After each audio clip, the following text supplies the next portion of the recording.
එතන දෙන්නම තිසර මේ තිසර සුසංයෝගයෙන් මේ චිත්‍රපටය ගැන මොන වගේ අදහසක් දෙන්නේ මං හිතන්නේ මේ වෙලාවේ අපි බලාගෙන ඉන්න ප්‍රේක්ෂකයන්ට මේක ලොකු කුතුහලයක් මොන වගේ චිත්‍රපටයක්ද මේක අපි ඒ ගැන කතා කරමු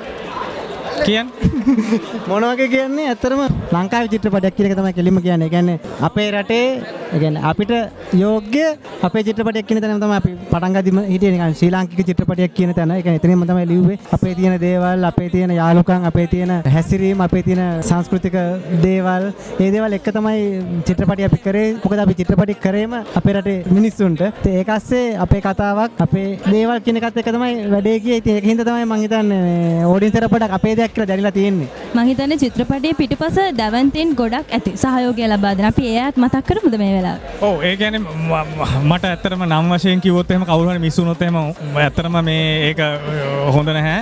සහ මං හිතන්නේ මෙතන මේ දැවැන්තයෝද මේ කවුද ඒගොල්ලන්ගේ ශාස්ත්‍රයේ ප්‍රවීණයෝද දැවැන්තයෝද කියනට වඩා මේ චිත්‍රපටිය ඇත්තටම මානුෂික එකමුතු විල්ලක් තමයි මං හිතන්නේ මේකේ මුලින් ඉඳන් මගේ වෙනකන් තිබ්බේ. ඒ කියන්නේ අපේ යාළුවෝ සෙට් එකක්.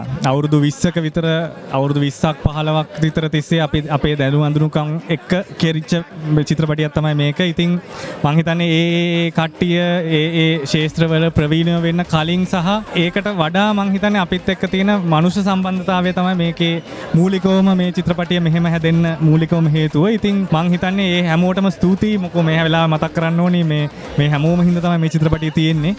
ඉතින් අපි දෙන්න මේක ලියලා අපි දෙන්න මේක මූලික වෙලා කරාට මං හිතන්නේ හැමෝගෙම දාඩිය මහන්සිය ඒ හැමදේම තියෙනවා. ඉතින් මං හිතන්නේ මේ හැමෝම මේ වෙලාවේ මතක් කරනවා. ඉතින් මං හිතන්නේ බාලම්පුරි, රාණි, නෙළුම් කුළුණ, ක්ලැරන්ස්, මදර් ලංකා ඒ වගේ චිත්‍රපටි ගොඩාක් මේ වෙනකොට 2025 අවුරුද්දේ සිනමා ශාලාවලට ඇවිල්ලා තියෙනවා. ඉතින් ඒ ආපු සිනමා ශාලාවලට ඒ චිත්‍රපටි බලන්න ආපු ප්‍රේක්ෂකයෝ, ඒ කියන්නේ මෙච්චර කාලයක් ආපු නැති ප්‍රේක්ෂකාගාරයක් ඒ සිනමා ශාලාවලට ඇවිල්ලා තියෙනවා.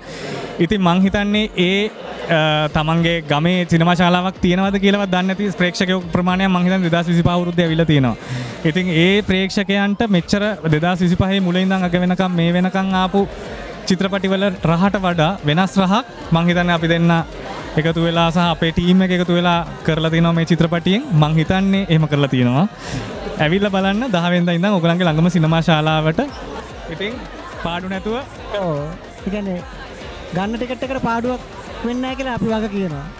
හොඳයි එහෙනම් ඒ වෙනස් රහට අනිවාර්යෙන් ඕගොල්ලොත් එකතු වෙන්න.